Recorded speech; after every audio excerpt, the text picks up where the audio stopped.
견디다 못해 쓰러질 때 불쌍히 여겨 구원해 주리. 은혜의 주님 오시고 견디다 못해 쓰러질 때 불쌍히 여겨 구원해 주리. 은혜의 주님 오직 예수. 마음의 시험 무서운 죄를 주 예수 앞에 아뢰이면 예수는 나 세상을 이길 힘주시네. 무거운 짐을 나 홀로 지고 견디다 못해 쓰러질 때 불쌍히 여겨 구원해 주리. 은혜의 주님 오직 예수. 우리 한 장 더 하십시다. 336장. 오후에 예배는 그냥 찬양 예배를 원래 드렸는데 마스크 쓰시고 조금 답답하시지만은 그냥 은혜대로 부르시면 될 것 같아요. 예. 336장.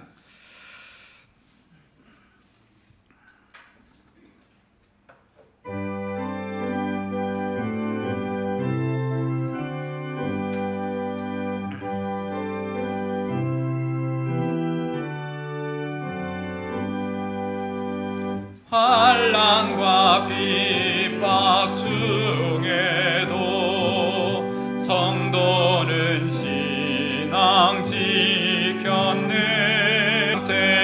생각할 때에 기쁨이 충만하도다.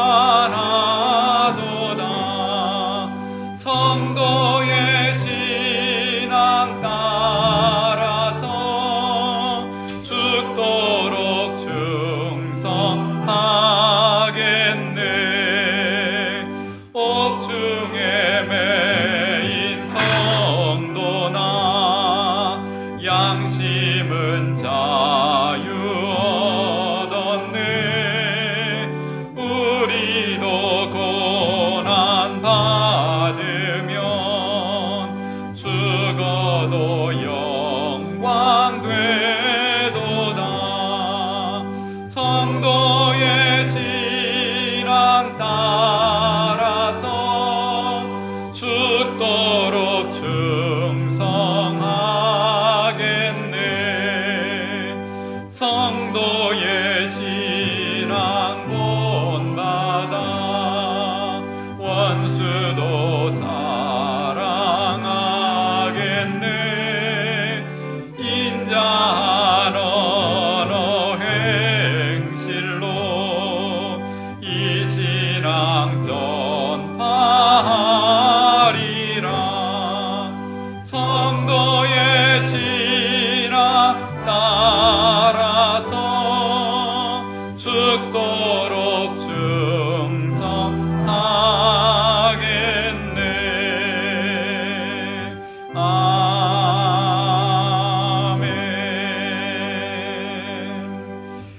아멘. 근래 설교가 우리가 살아가는 이 땅을 광야로 비교하면 우리가 말씀을 많이 봤는데 복음송의 광야를 지나며 오후 예배가 시작되면 제가 은혜 받는 이 복음송 몇 가지를 계속 소개해 드리겠습니다. 우리가 아는 복음도 있고 모르는 또 배워가면서 이 광야라는 단어가 우리에게는 의미가 있는 단어인데 이런 세대에 더 의미가 와닿는 것 같아요.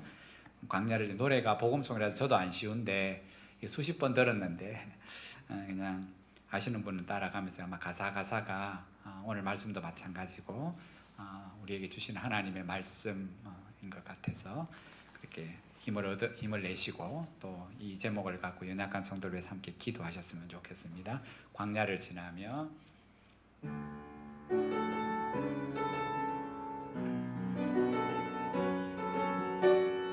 왜 나를 깊은 어둠 속에 홀로 두시는지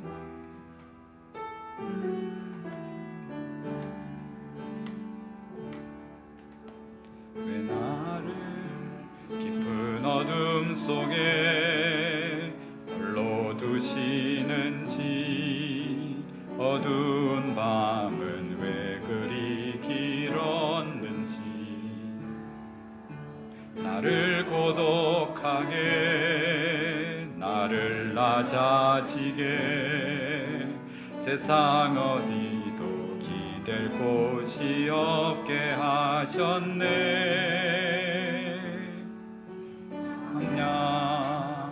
광야에 서 있네.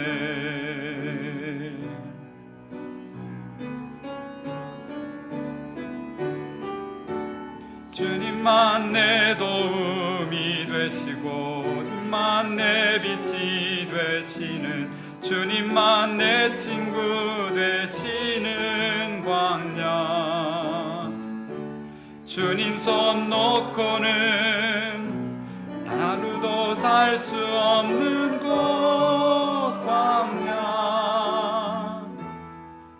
광야에 서 있네. 한 번 더 합니다. 왜 나를 깊은 어둠 속에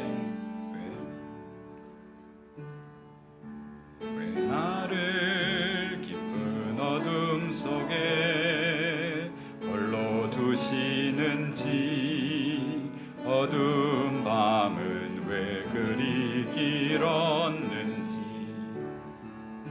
나를 고독하게 나를 낮아지게 세상 어디도 기댈 곳이 없게 하셨네.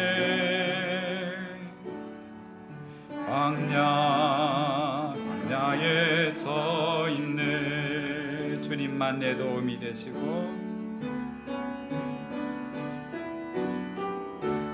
주님만 내 도움이 되시고 주님만 내 빛이 되시는 주님만 내 친구 되시는 광야.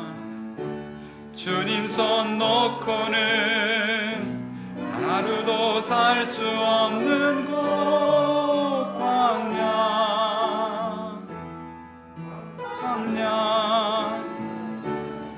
그래서 나를 사용하시려 나를 더 정결케 하시려 나를 택하여 내신 그곳 광야. 성령이 내 영을 다시 태어나게 하는 곳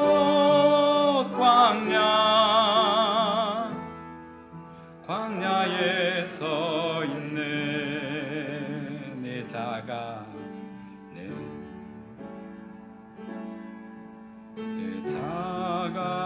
잔잔히 깨지고 높아지려 했던 내 꿈들도 주님 앞에 내려놓고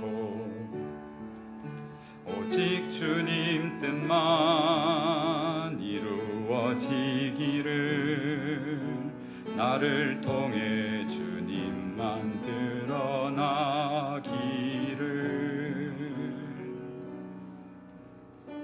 광야를 지나며. 박자 맞추기도 좀 어렵기는 하지만 제가 한 주 동안 한 100번은 들은 것 같아요. 주께서 나를 사용하시려 주께서 나를 정결케 하시려 나를 택하여 보내신 곳 서게 하시고 살게 하시는 이 광야는 우리를 고생케 하시려고 하는 게 아니라 우리를 더 거룩한 하나님의 자녀로 만드시고자 하는 곳. 어떤 사람은 거기가 불만과 불평밖에 없는 곳이 되기도 하지만 어떤 사람에게는 그곳이 하나님의 은혜로만 사는 곳임을 고백하는 그곳. 그래서 그 주님이 주시는 구원의 기쁨을 누구도 모르는 것을 그곳에서 얻게 되는 곳. 이 광야 우리 또 한 주간 한번 유튜브를 통해 여러 번 들으시고 또 저보다 잘 은혜롭게 부르신 분들 함께 더불어서 또 이 복음송을 함께 불렀으면 좋겠습니다. 그 광야에 혼자 있게 아니하시고 함께 계시는 그 찬양 우리 찬송곡이 401장입니다. 주의 곁에 있을 때.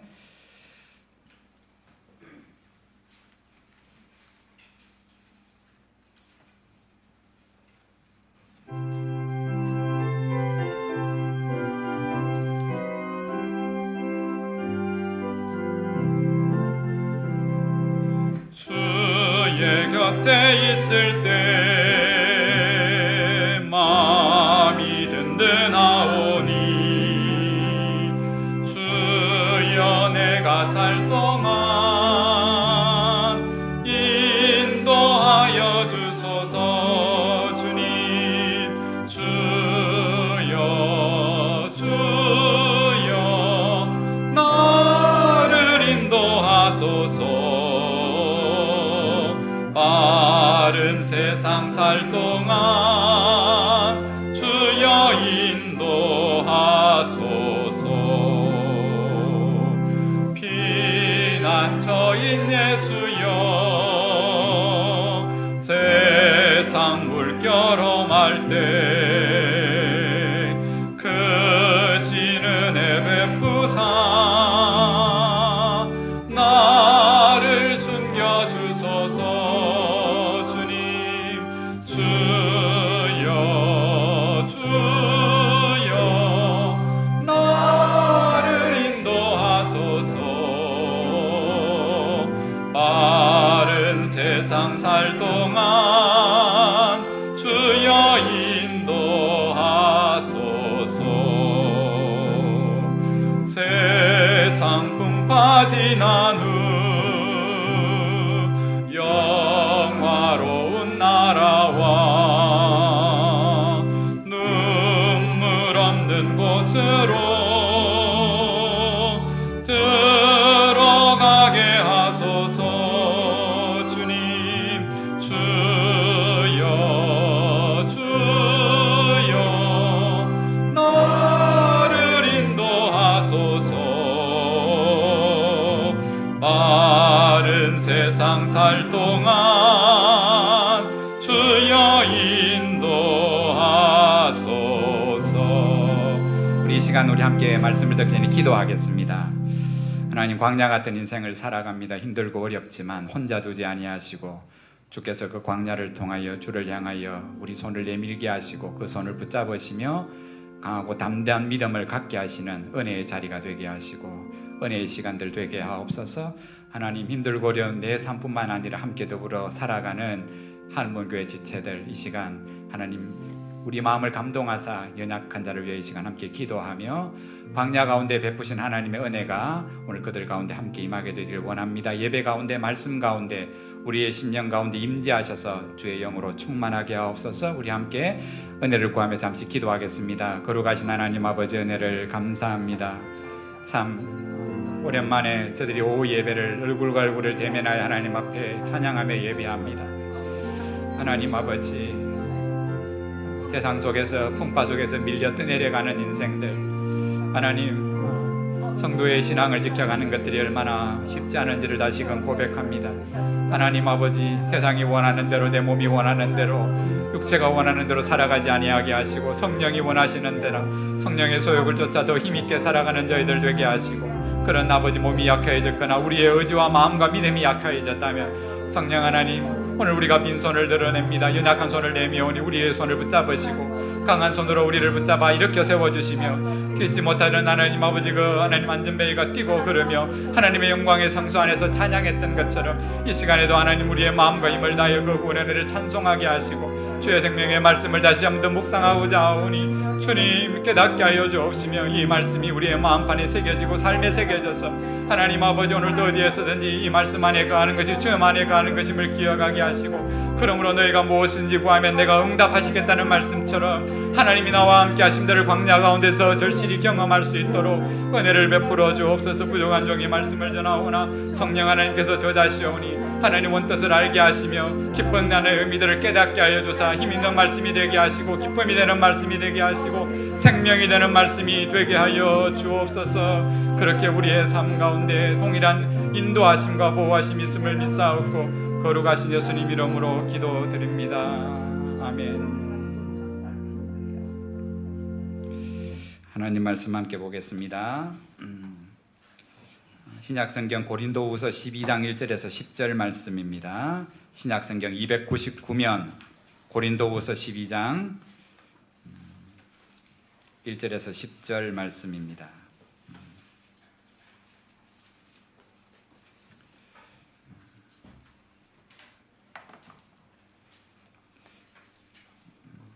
한 절씩 합독하겠습니다.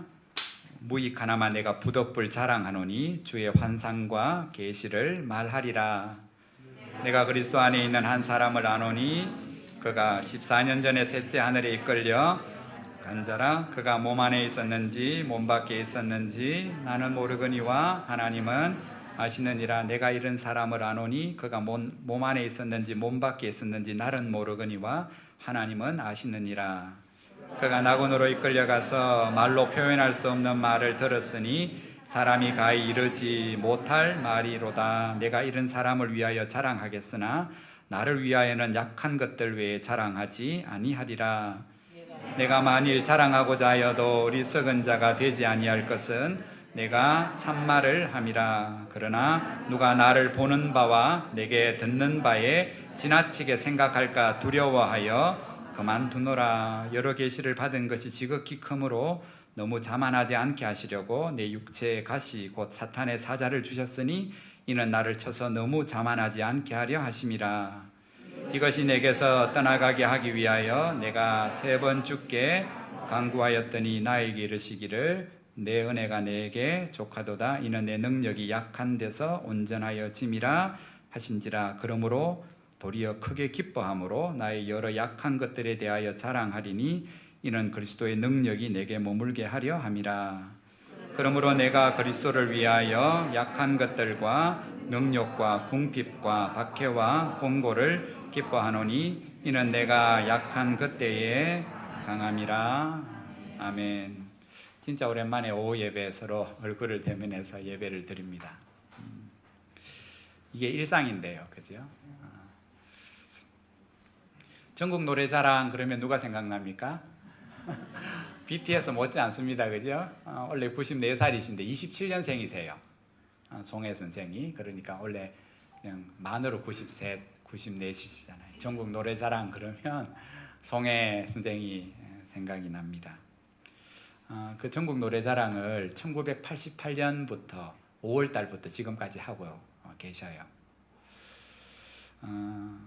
그 시인이자 문학평론가인 그 오민석 교수가 송혜 선생을 기념해서 송혜평전 그러면서 제목을 이렇게 달아서 나는 딴따라다. 딴따라는 표현은 옛날에 그 연예인들을 조금 낮추어서 부르던 소리였잖아요. 그죠? 딴따라다.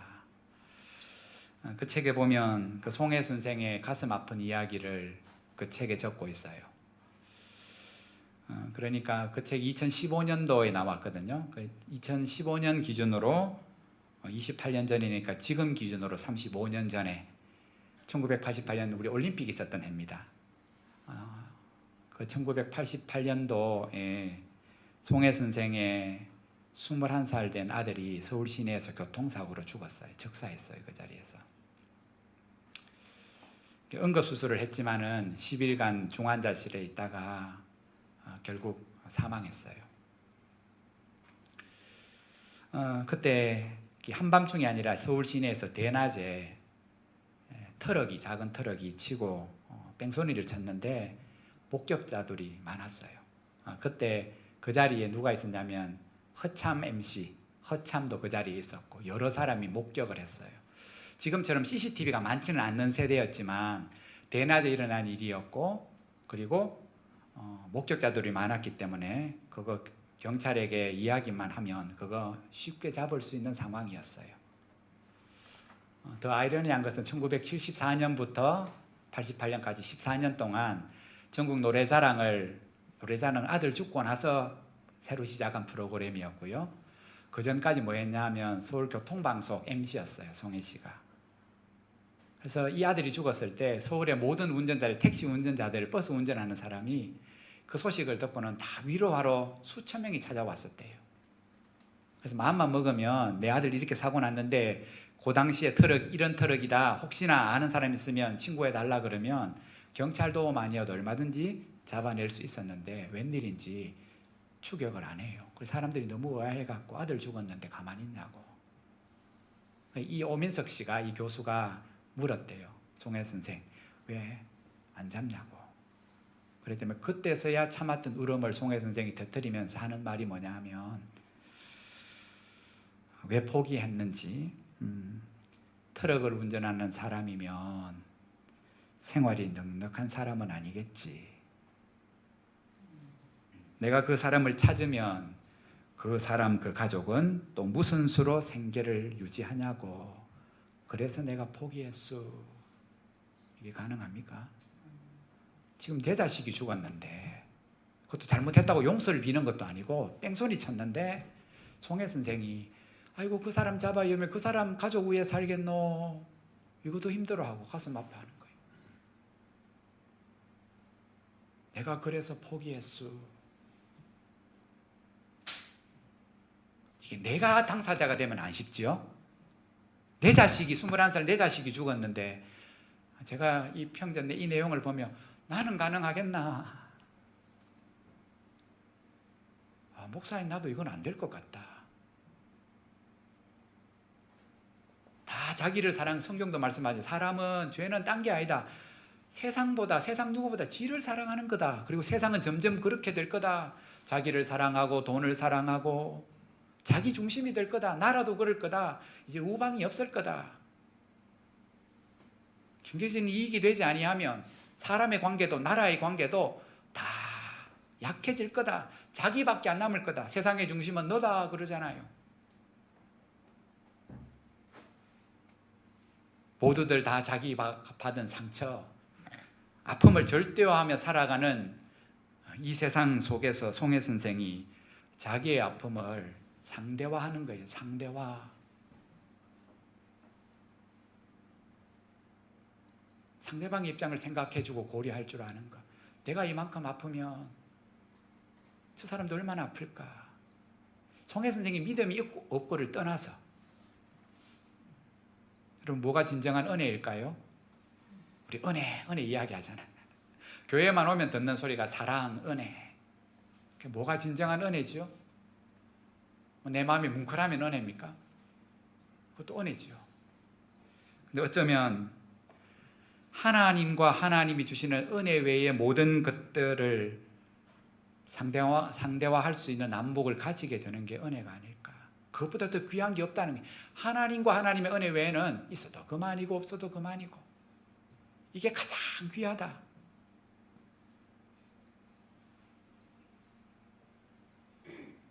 하나님과 그분의 은혜 이외의 모든 것을 무가치한 것은 아니지만은 거기에 내 생명을 걸지 않을 만큼 상대화할 수 있는 그 안목을 가지게 되는 것. 그러기 위해서는 우리가 뭐가 필요합니까? 은혜가 필요하잖아요. 은혜가 필요해. 십자가의 은혜가 필요한 거지요. 날 위해 올리신 그 십자가의 은혜가 알기는 아는데 점점점 실감되어질 때 그 십자가 외에는 딴 것이 아무것도 자랑할 것이 안 된다고. 오늘 고린도후서 지금 매일 성경 본문 가운데 있습니다. 쭉 묵상하는 가운데 있거든요. 고린도전서 후서에 자랑이라는 단어가 수십 번 나와요. 나중에 한번 검색을 해보시면 성경 66권에 자랑을 치면 자랑이라는 단어 90%가 고린도 전후서에 다 나와요. 왜 바울이 자랑이라는 단어를 복음을 설명할 때 가장 많이 쓸까? 자랑도 두 가지 자랑이 있어요. 하나는 자기 자랑이 있고 세상 자랑이 있고 돈 자랑이 있고 뭐 능력 자랑이 있고, 하나는 바울은 예수 자랑하는 거예요. 바울을 오늘 고린도 교회가 시답지 않게 여겨요. 설교도 못하는 기. 오늘 우리 보셨죠? 글은 잘 쓰는데 얼굴 대면에 설교 한번 들어봐라. 그 설교 못한다 그거. 베드로보다도 못하고 아볼로보다도 설교가 시원찮다 그렇게 말합니다. 이게 다 알아요. 바울에게도 디도를 통해서 전해질 정도면 다 아는 겁니다. 모이면 수근수근 되면서 설교도 못하고. 또 비교합니다. 거짓 선생들보다 오늘 세상적인 배경도 못하고 자랑거리도 별로 없고. 바울과 비교하는 사람들은 지금 고린도 교회가 바울에게서 마음이 확 돌아서 갖고 지금 따르는 지도자들에게는 자랑거리가 너무 많아요. 바울은 그들과 비교해 나도 한번 내놔볼까 하면서 뭐 문벌, 우리가 보면 알지만 바울이 문벌도 좋고 학벌도 좋고 믿음도 좋잖아요. 근데 오늘 바울은 그 모든 것들을 자랑거리라 말하고 반대로 똥이라고 이야기하잖아요. 그죠? 나는 그 모든 것들을 예수 믿기 전에는 자랑거리였지만 예수 믿은 후에 그것들은 뭐라고요? 배설물로 여긴다. 배설물을 아까봐가 뒤돌아보는 사람이 어디 있습니까? 내려버리지.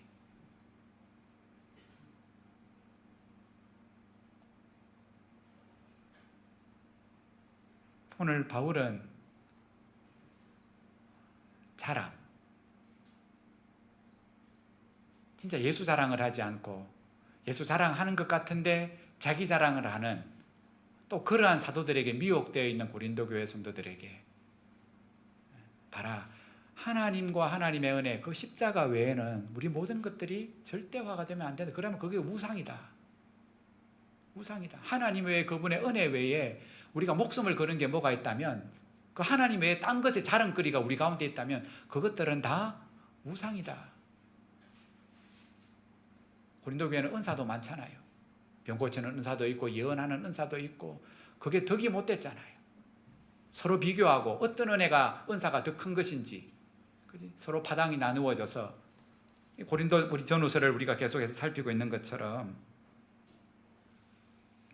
바울은 지금 복음을 전했는데 그 복음을 바르게 이해하지 못하며 오늘 미혹되어 있는, 그래서 복음에서 지금 바울은 나를 존경하는, 나를 따르는 데서 떨어져서 다른 사도들을 따르는 것, 거짓 선생을 따르는 것이 시기가 나서 오늘 자기 제자를 끌어모으려고 지금 변명하는 게 아니라 참된 복음을 위해서, 어쩌면 나의 어리석은 것을 자랑하게 좀 놔둬라. 자기 자랑하는 것이 아니라, 비록 오늘 말씀해 보면 셋째 하늘까지, 다르게 말하면 낙원 간 거 이야기하잖아요. 낙원 간 거, 신령한 거 한번 자랑해 볼까? 근데 자기라고 이야기 안 하고 내가 아는 사람이 있는데 이렇게 이야기하잖아요. 그죠?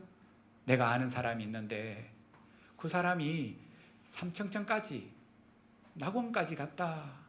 그리고 말로 표현할 수 없는 그 광경을 봤다. 근데 오늘 성경에는 뭐라고 나와 있습니까? 하나님이 그거 가서 이야기해라, 천국이 이렇다라고 이야기해라가 하지 않고, 오늘 4절 말씀에 사람이 가히 이러지 못할 말이로다, 좀 어렵게 번역되어 있는데 정확하게 번역하면 하나님이 하지마 이렇게 써요. not tell, 이야기하지마. 가히 이러지 못할 말이로다. 그 말은 하나님이 말 못하게 하셨다 이랬어요. 이 기준으로 천국 갔다 왔던 이야기 쭉 하는 건 대부분 다 가짜예요. 바울 사도가 말씀을 기록할 때도 말 못하게 했으면, 말씀이 아닌데 내가 경험해봐서 천국이 이렇고 누구 있고 누구 없더라, 100% 다 가짜입니다. 이 말씀을 기준으로 신학자들이 그것을 그렇게 해석해요. 성경 되게 한 사도 바울의 하늘의 경험도 하나님이 말 못하게 하셨는데, 그 외에 다른 사람들이 경험한 것 인정할 수는 있지만 이런 말하고 거기 누구 있고 누구 없더라, 절대로 진리가 아니다.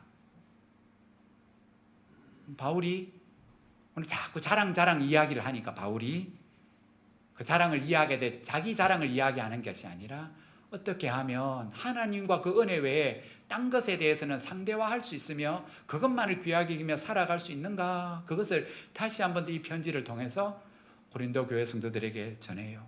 우리가 이번 주에 살펴본 말씀처럼 오늘 고린도 교회가 처음 바울이 전한 그 복음을 버리고, 그 예수를 버리고, 그 성령을 버리고 다른 복음, 다른 예수, 다른 성령을 쫓아요.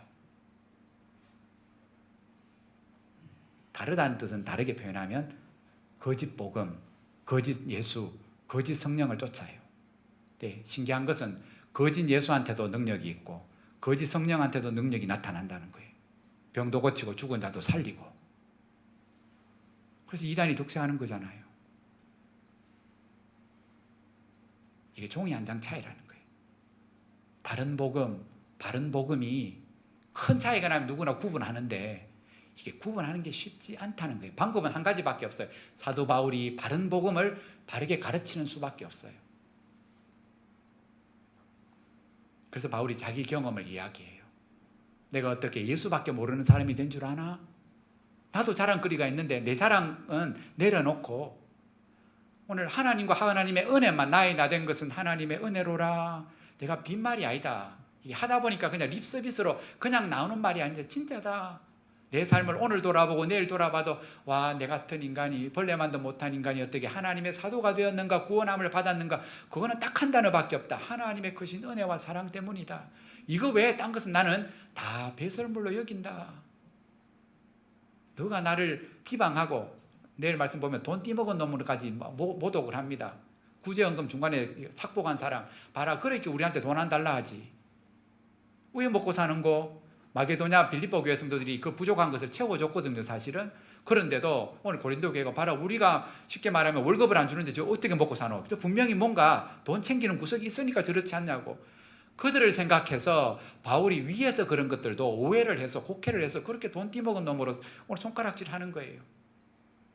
그래도 자기 체면을 위해서 오늘 바울은 이 편지를 적는 것이 아니라 자신이 전한 복음까지 오해할까 싶었어요. 그 복음을 인해서야만이 그들이 받은 은혜가 무엇인지를 바르게 알고, 끊임없이 마귀가 거짓 선생들이 복음 같은 것을 가지고 와서 그들의 믿음을 흔들 텐데 바울이 계속 편지를 적을 수는 없잖아요. 바울도 좀 있으면 죽어요. 내가 너희를 세 번째 보기를 원하나 결국 세 번째 못 봐요. 얼굴을 대면해서 사경회를 해서 오늘 한 사람 한 사람의 복음을 가르치고 확인시키고 싶었는데 그건 바울이 원이었고, 더 이상 로마에서 바울이 로마 고린도 교회를 방문하지 못하고 편지 쓰는 것으로 죽어요. 언제까지나 옆에서 아기 다루듯이 그렇게 할 수 없어요. 그래서 바울은 자신이 주어진 시간과 사명 속에 최선을 다하여 이 고린도후서라는 편지를 디도편에 또 한 번 보내면서 하나님과 하나님 은혜 외에 모든 것을 상대화할 수 있는 그런 신앙은 한 번만에 되는 게 아닙니다. 내가 어떻게 십자가 외에는 딴 거 안 자랑하는 사람으로 살 수 있는 줄 압니까? 나는 처음부터 그런 사람이 아니었습니다. 나는 내 열심도 자랑하던 사람이었고, 내 똑똑한 것도 자랑하는 사람이었고, 내 학벌 좋은 것도 자랑하던 사람이었고, 하나님에 대한 내 믿음 좋은 것도 나는 늘 자랑하는 사람이었습니다. 그러나 언제부터 달라졌다고요? 부활하신 주님을 만나고부터, 하나님의 사랑을 알고부터 내 자랑거리가 완전히 달라졌습니다. 모든 것이 그때부터 상대화되었습니다.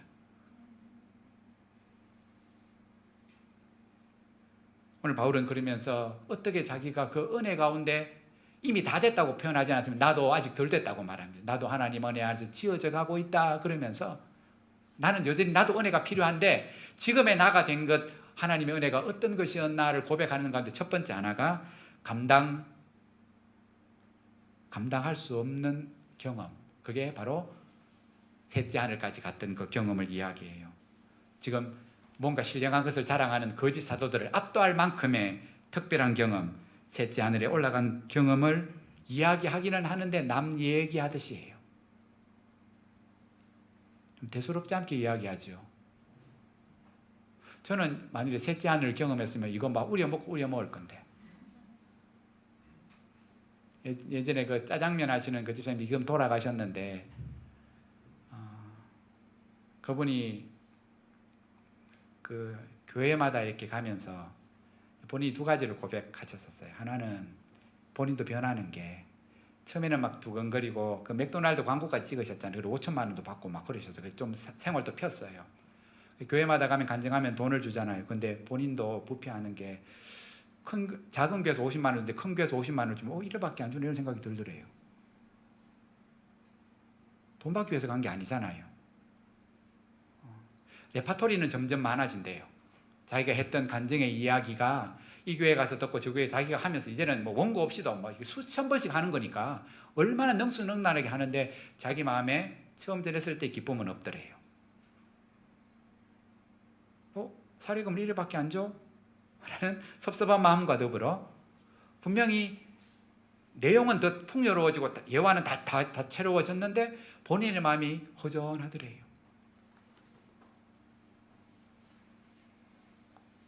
그냥 그분 이야기 우리가 한번 들어보셨지만은 뭐 간증거리 별거 없어요, 그죠? 근데 오늘 사도 바울이 지금 이거 경험하고 우리가 사경회를 불렀으면 바울이 할 말이 얼마나 많겠습니까? 그죠? 뭐 한 가지만 이야기해도 우리는 와 하면서 그렇구나 천국이. 물론 하나님 입 띄지 말라고 오늘 입을 다물게 하셔서 바울이 아무 말을 안 하는 건 맞지만은 그 일들을 바울은 대수롭지 않은 일처럼 여겨요. 여러분, 그런 척하는 게 아니고요, 정말 그렇게 해요. 안 그런데 그런 척하는 게 아니라 진짜 하늘을 경험한, 낙원 셋째 하늘을 경험한 것을 아무것도 아닌 것처럼 여겨요. 그 자체로는 진짜 은혜로운 일이 맞기는 맞지만은 바울에게는 이거보다 더 큰 뭔가의 은혜가 있기 때문이에요. 여러분, 낙원을 경험하는 것보다 더 큰 은혜가 뭘까요? 낙원을 경험하는 거. 인생이 돌아갈 그 본향이라 말하는, 우리 죽어서 간다는, 부활해서 간다는 그 천국을 바울은 살았을 때 가서 봤어요. 근데 그거 경험한 것보다 더 큰 은혜, 그게 뭘까? 바울은 지금 이야기를 하며, 그거 은혜기는 은혜인데 더 큰 은혜에 비교하면 그거는 아무것도 아니다. 이 상대화가 돼요. 상대화. 와, 그럼 도대체 하늘을 경험한 것보다 더 큰 은혜는 뭘까? 오늘 뭡니까? 그게 뭐예요? 오늘 말씀해 보시면 봐요. 문제는 이거 경험하고 나서 어떤 일이 생겨요? 얼굴이 막 모세같이 얼굴이 막 밝아지며 막 병자에게 손을 얹으면, 물론 바울이 뭡니까? 손수건을 얹기만 해도 병을 고치는 능력이 있었어요. 근데 본인에게도 뭐가 있습니까? 이 일로부터, 그전에도 두들겨 맞고 이래가 몸에 지병도 있었지만, 오늘 말씀해 보면 이 일 이후에 신령한 하늘을 경험한 이후에 몸에 갑자기 가시가 생겼어요. 그걸 오늘 표현하기를 육체의 가시라고 말하죠. 얼마나 힘들었으면. 이게 무슨 병인지는 모르지만 어쨌건 바울이 생명을 걸고 하나님 앞에 2번 부탁하는 것도 아니고 1번, 3번씩이나 평생에 한번, 하나님 제발 이 병을 고쳐달라고, 이 가시를 제거해달라고 하나님 앞에 3번이나 간절하게. 바울서신 12권 읽어보면 자기를 위하여 기도하는 내용 여기 한 가지밖에 없어요. 뭐 건강 주십시오, 뭐 잘 되게 해주십시오, 이런 기도 한 번도 없는데 자기를 위해서 여기 딱 3번 기도해요. 육체의 가시를 제거해달라고. 그러면 내가 하나님이라면 들어줘야 안 됩니까? 자주 하는 것도 아니고. 얼마나 주를 위해서 헌신하는데, 이거 아픔, 상처, 오늘 가시를 좀 제거해달라고 하는데 하나님은 반대예요. 하늘의 신령한 것을 경험해놓고는 곧바로 육체의 가시를 주셨어요. 그리고 그거 제거해달라는 기도에 하나님은 거절하셨죠. 그리고 뭐라고 답을 하셨어요? 9절 말씀에 내 은혜가, 주어를 잘 보셔야 돼요. 내 은혜가 너한테 족하다. 지금 바울이 육체의 가시로 몸이 힘들어 죽습니다. 지금, 그죠? 아파 보시지요. 두통하시는 분은 두통하는 사람이 고통을 합니다. 머리 안 아픈 사람은 두통하는 사람이 고통을 몰라요. 그죠? 내 은혜가 너에게 족하도다. 내 은혜. 지금 하나님이 바울 자신에게는 가시여서 죽겠는데 하나님은 말씀, 그게 은혜래요. 이는 내 능력이 약한 데서 온전하여짐이라. 지금 바울은 하나님의 능력을 구하고 있잖아요. 그 능력이 내게 임해서 가시가 없어지기를 바라는데 하나님은 엉뚱하게 가시는 그대로 두시면서 그게 은혜다 말씀하시고, 그것 때문에 내 능력이 너한테서 역사한다. 우리가 바라는 하나님에 대한 원칙은 하나님의 능력이 내게 임해서 내 병든 거 고쳐줘야 그게 능력인데, 하나님은 병은 그대로 두시면, 아니 없던 병까지 생기게 하시면서 하시는 말씀이 그게 은혜요, 그게 내 능력이 머물게 하는 비결이다, 그렇게 말씀하는 거예요. 아멘이 됩니까? 여기서 바로 아멘 하시면 안 돼요. 바로 안 돼요. 그래서 인간이에요. 내가 하나님 앞에 충성하고 헌신하며 살아서 문제가 생겼는데 하나님 이것만은 고쳐주시면 하나님 앞에도 영광이 되고 나도 주를 위해 더 열심히 살겠던데 하나님이 아무 대답이 없고 엉뚱한 이야기를 하면 아멘이 됩니까? 이만한 신앙이면 얼마나 좋게요. 아마 바울은 이 응답을 듣고 저라면 혼란스러웠을 거예요. 이게 뭔가? 경험하게 해놓고는, 하나님 나라를 경험하게 해놓고는 육체의 가시를 주신다? 그거 제거해달라고 기도했는데 그게 은혜다 말씀하시고 그게 내 능력이다 말씀하시는 이 하나님의 말씀, 뭐라고요? 내 은혜가 내게 족하도다. 이는 내 능력이 약한 데서 온전하여짐이라. 이 말씀을 바울은 수십 번 수천 번 묵상했을 거예요. 이게 무슨 말인가?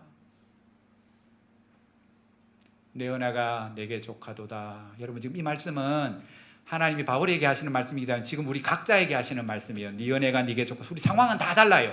뭐가 가신지는 물론 서로가 다를 수도 있고 같을 수도 있고, 얼마나 아픈지 얼마나 힘든지는 다 다를 수 있지만 지금 하나님이 똑같이 말씀하시기를 내 은혜가 너에게 족하도다. 내 능력이 약한 데서 온전하여짐이라.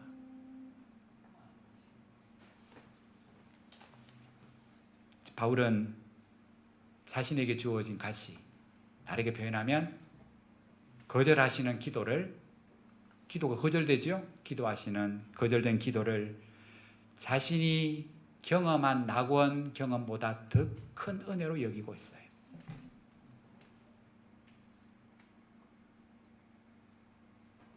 자신에게 하나님이 주신 가시, 하나님 그것을 은혜라고 말씀하시잖아요. 나는 은혜가 아닌데. 여러분, 우리에게는 가시가 있지요. 우리에게는 약한 게 있어요. 다 강하지 못해요. 그렇죠? 어떤 사람은 배가 약한 사람이 있고요, 간이 약한 사람이 있고, 저처럼 두통이 자주 있는 사람이 있고, 저는 두통이 무서워요. 몸에 두통이 오면 제가 안절부절해요.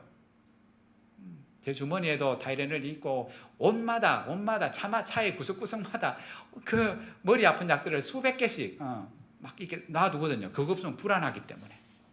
심해지면 뭐 아무도 안 보입니다. 막 돌아가면 식은땀이 나면서 돌아가면 말씀이고 뭐고 아무 생각이 안 나요. 얼마나 아픈지. 그거 오기 전에 제가 약을 먹어야 돼요. 근데 어떤 때는 약을 먹어도 안 통하거든요. 그러면 막 더 불안해지기 시작하고. 각자에게는 다 그런 가시가 있어요. 바울은 자신에게 주어진 그 가시를, 거절된 기도를 본인이 천국을 경험한 것보다 더 큰 은혜로 여겨요. 자신의 육체에 덤으로 주신 그 고통을, 가시를 바울은 불평과 원망과 불만의 대상으로 여기지 아니하고 어떻게 해석합니까? 그 가시를 뭐라고 해석해요? 바울이 해석을 잘하죠. 이게 통변의 은혜예요. 그죠? 가시를 어떻게 통변하는가? 하나님이 나를 뭐하지 못하도록, 교만하지 못하도록 그렇게 주신, 그래서 은혜구나. 여러분, 이거를 바울이 편지로 적으면서 이건 하나님이 말씀한 게 아니에요. 하나님은 뭐라고만 말씀하셨냐면 이는 너에게 내 은혜요, 내 능력이 내게 머물게 하려 함이라, 그 말씀한 게 다라고요. 그 말씀을 이제 바울이 이게 무슨 말이지? 나는 힘들어 죽겠는데 이게 은혜라고? 이거 통해서 하나님의 능력이 내게 임한다고? 고민도 하고 갈등도 하고 혼란스러우며 끊임없이 이 말씀을 취하로 묵상했을 거예요. 기도하며. 그러다가 깨달은 게 뭐예요? 가시를 바르게 해석했어요. 하나님이 나로 하여금 자고하지 않게 하시고 그 하나님만 더욱더 의지하는 인생, 이거 자랑하지 아니하고 오직 하나님과 그분의 은혜 외에는 내가 다른 것들은 절대화하지 않고 살게 하려 하심이구나. 그 깨달은 것을 오늘 바울은 세상 끝 자랑하고 있는 고린도 교회 성도들에게, 미혹된 그들에게, 보십시오. 우리가 이 은혜를 구해야 되고 이 은혜를 바르게 해석해야 되고 이 은혜를 우리는 자랑하며 살아야 됩니다. 오늘 그 사탄의 그 육체의 가시를 다르게 표현하기를 사탄의 사자라고 말하죠. 사탄의 사자. 여러분, 하나님이 사도 바울에게 준 육체의 가시는, 사탄의 사자는 어떤 사람에게는 그 하나님을 멀어지게 하고 하나님에게 뭐 이런 하나님이 있냐 하며 떠나게 되는 방편이 되기도 하지만, 어떤 사람은 그 가시를 통해서 바울처럼 자신을 더 낮추며 더 놀라운 하나님의 은혜를 구하며 살아가는 사람이 되기도 해요. 광야,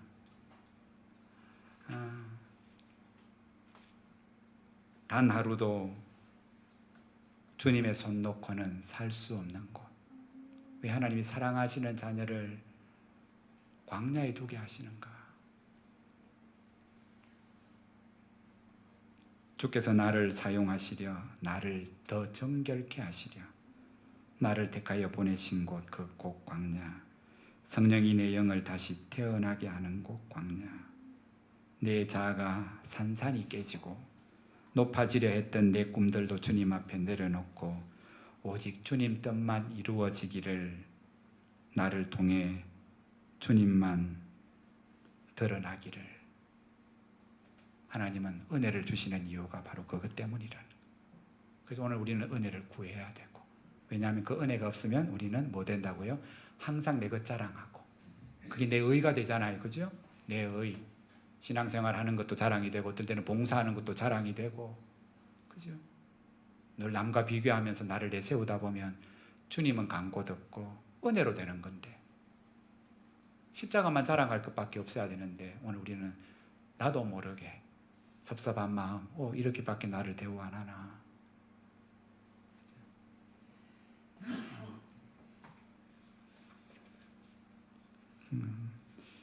구절 하반절을 보시면 이렇게 바울은 표현합니다. 이 상황을 그래 어쩌겠노? 하나님이 그냥 갖고 있으라 한다. 그냥 은혜라고 말한다. 그리고 어쩌겠노? 뭐 하나님 안 없애줄게. 내가 없앨 수는 없고 할 수 없으면 껴안고 가야지 뭐. 그렇게만 여긴 게 아니라 오늘 보시면 마지못해 수용한 게 아니라 그 다음 구절 하반절 뭐라고 나옵니까? 이 상황을 크게 뭐라고 나와 있습니까? 여러분 갖고 있는 성경 구절에 그러므로 도리어 크게 기뻐함으로 이렇게 말해요.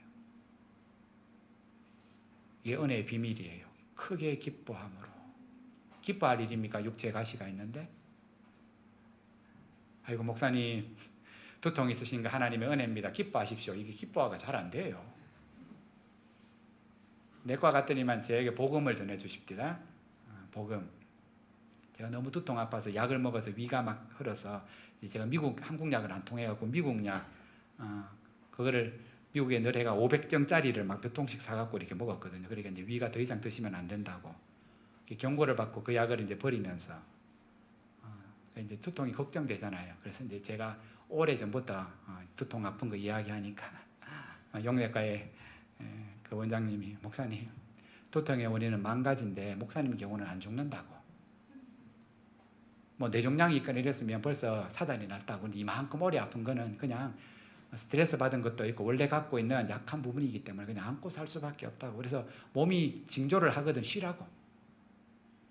쉬라고. 그 외에는 딴 게 없다고. 그냥 안고 가야 되는 거라고.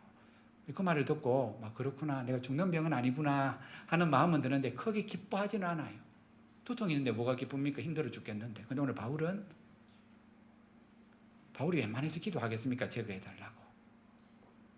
가시 있는 것 같고 이게 빼달라고 하나님 앞에 그렇게 하겠습니까? 뭔가 너무 바울의 믿음으로도 수용하기 어려운 육체의 가시예요. 시험거리예요.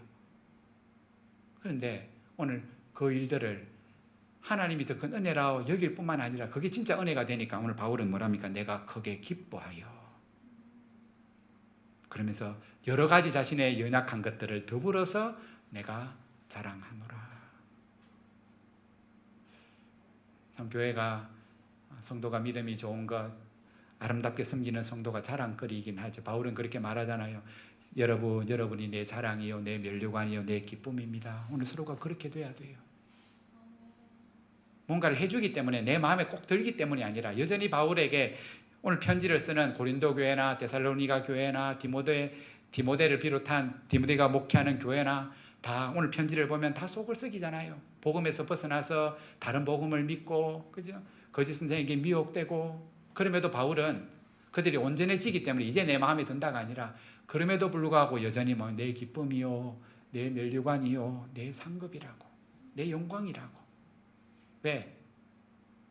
하나님이 그렇게 하실 거니까. 하나님의 은혜가 그렇게 우리를 만드실 거니까.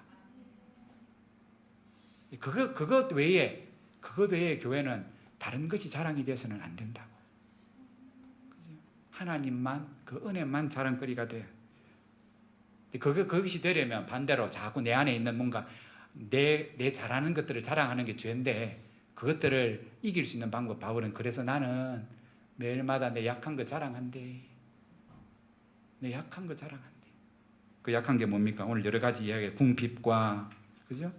궁핍과 능욕과 박해와 공고를 기뻐하노니.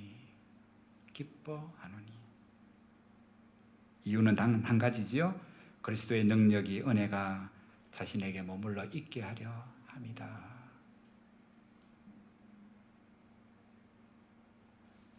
바울은 통변의 은사를 제대로 받았어요. 그죠? 가시를, 자신 안에 있는 여러 힘든 것을 하나님의 은혜로 다 해석해요. 하나님의 은혜.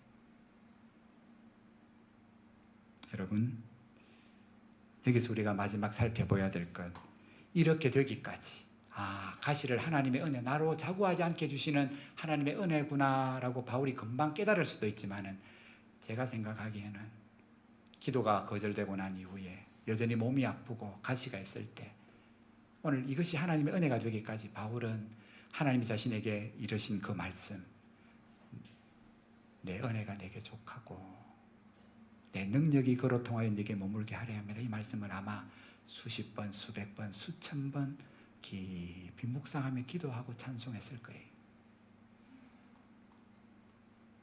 자신의 뜻과 전혀 다른 하나님의 응답이 기쁨으로 여겨지기까지, 아멘 되기까지 바울은 그 말씀의 의미를 수없이 묵상하며 살았을 거예요. 여러분, 바울에게도 이 일은 쉽지 않았을 거예요. 그죠?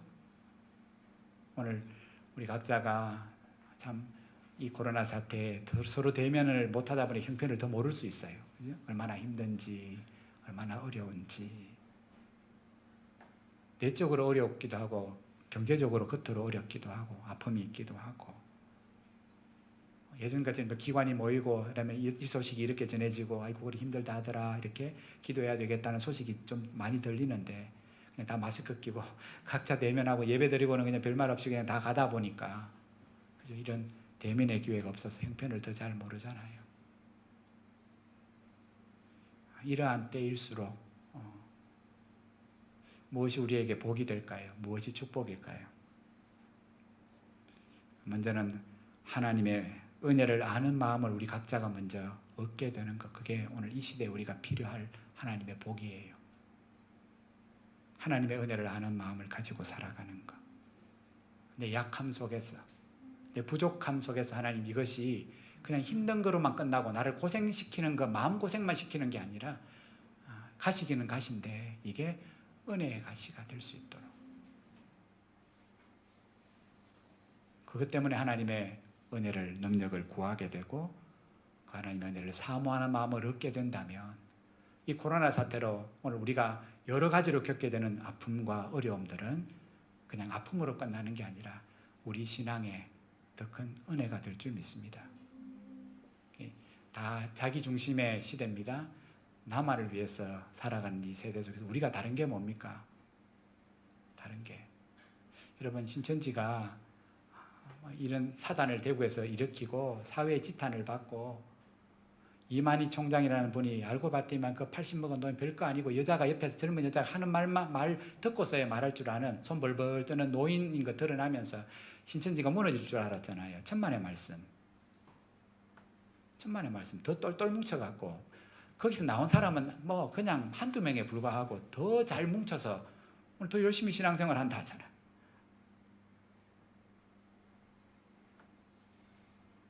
참된 복음을 모르면서도, 참된 복음이 아님에도 불구하고 그 거짓 복음에 속은 사람들도 이 세상이 이 세상을 어쩌면 무시하는 것처럼, 그죠? 그렇게 살아가는 세대 속에 참된 하나님의 은혜, 우리에게 늘 좋은 환경을 주시는 하나님은 아니지만은 그것을 주셔서 누리게 하는 것보다, 좋은 환경을 주시기보다 고난 속에서 하나님을 주시기를 기뻐하시는, 그 하나님과 동행하고 그 하나님과 교제하기를 원하시는 하나님. 그래서 하나님은 오늘 우리에게 약한 것, 부족한 것들을 주신 줄 믿습니다. 그것 때문에 하나님을 더 가까이 하고, 이해되지 않는 하나님의 응답 때문에 바울처럼 주신 말씀을, 은혜되는 말씀을 더 깊이 주야로 묵상하고 내 입술로 읊조리며,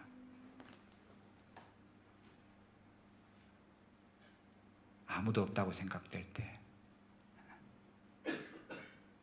가끔 그런 전화를 받아요.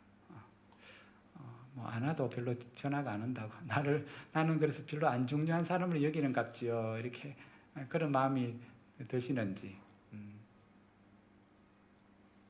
광야라고 생각하는 거죠. 혼자가 있다고, 아무도 나를 생각 안 한다고.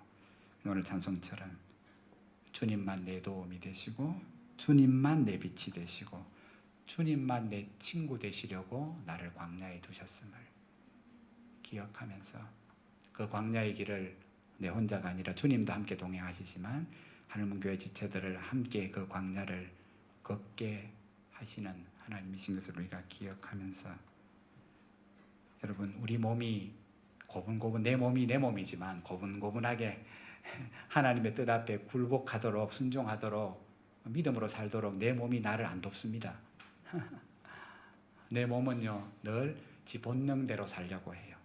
편한 거 좋아하고 불편한 거 싫어하고 했던 거 그대로 행하고, 성령이 우리에게 가르치시는 새로운 사람으로 살게 하는 것들은 내 육신이 반대해요. 내 육신이 돕습니까? 안 돕습니다. 그래서 우리는 더욱더 은혜가 필요하고 우리의 의지도 필요하고 오전의 말씀처럼 육신의 몸의 훈련도 필요하고, 마음만 잡수지 마십시오. 이렇게 성경을 집에 가서 책상에 앉아서 피셔야 되고, 은혜 받는 것 깨닫게 하기 위해서 기도하셔야 되고 짧게, 그리고 말씀을 읽어보십시오. 행간과 행간에, 단어와 단어 사이에, 지금 바울이 고린도 교회 성도들에게 하셨던 그 말씀처럼 이 말씀이 나한테 하신 말씀으로 들려질 때 우리는 내 영혼도 힘을 얻게 되고 그리고 내 몸도 힘을 얻게 되는, 그래서 점점점 바울이 말하자 내 겉사람은 후패해져 가지만 내 속사람은 날마다 새로워진다는, 힘이 써진다는 말씀입니다. 그죠?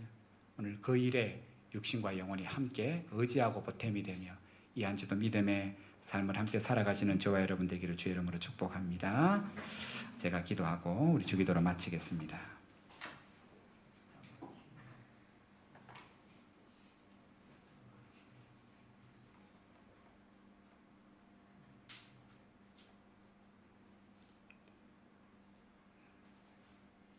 늘 성도가 모여서 구원의 은혜를 찬송하고 서로 교제하고 기도하고 말씀을 듣던 그 예배의 자리가 참 낯설게 여겨지고, 코로나 사태 이후로 이제서 비로소 서로가 서로의 얼굴을 대하며 하나님을 바라보며 예배합니다. 우리의 몸이 얼마나 연약한 인생이며 죄에 민감하고 어쩌면 세상에 더 기울여지며 편하기를 좋아하는 육신을 가진 인생임을 아시는 주님, 우리에게 새 힘을 주셔서 마음도 새로워지고 우리 몸도 새로워져서 우리를 삼키려 하는 거짓 복음을 통해서 미혹되려 하는 이 세상 속에서 참된 복음, 하나님과 하나님 외에는 다른 것을 상대하며 살아갈 수 있는, 그것만을 자랑하고 그것만을 의지하고 그것만을 전하며 살아가는 참된 믿음의 사람들로 우리를 단련시켜 주시고 그 훈련을 게을리 않고 살아가는 새로운 한 주가 되게 하여 주시옵소서. 하나님이 주신 그 육체의 가시를 은혜로 여겼던 바울처럼 하나님이 도우시지 아니하면 우리 스스로 풀 수 없는 어려움들을 다 가지고 있습니다. 그것 때문에 하나님 더욱더 바라보게 하시고 하나님을 향하여 손을 내밀게 하시고 그 능력의 손에 붙잡힌 바 된 것들을 경험케 하시기를 원하시는 하나님, 늘 겸손함으로 하나님을 향하여 빈 마음을 내어드리게 하시고 빈손을 내밀고 주님의 인도하심과 주님의 보호하심과 주님의 채워주심을 늘 바라고 소망하는 믿음의 사람으로 살아가게 하옵소서.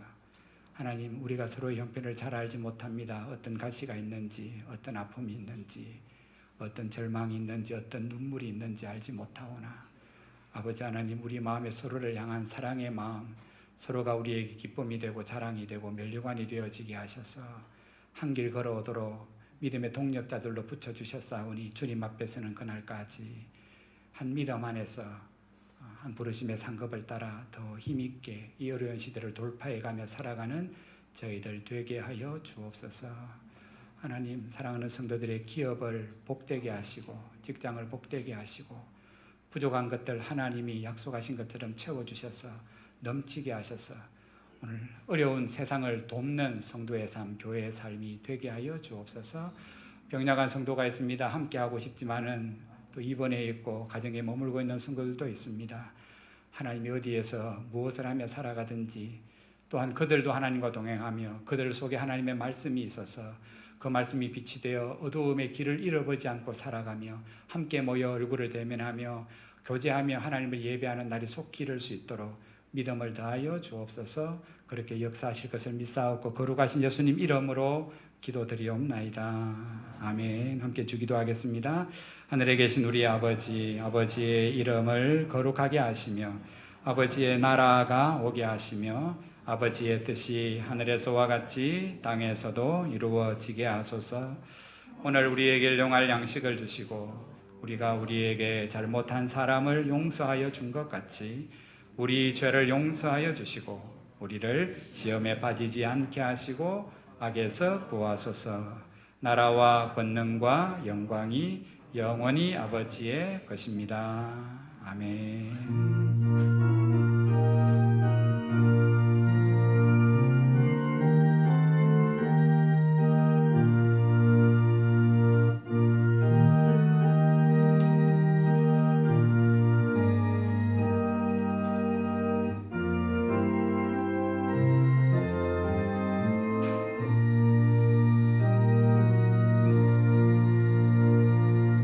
수고하셨고 감사합니다. 우리 한 번 더 나가실 때 인사하시고 교회는 소독하는 일도 조금 도와주시고 우리 간단하게 청소하고 가겠습니다. 새벽에 뵙겠습니다.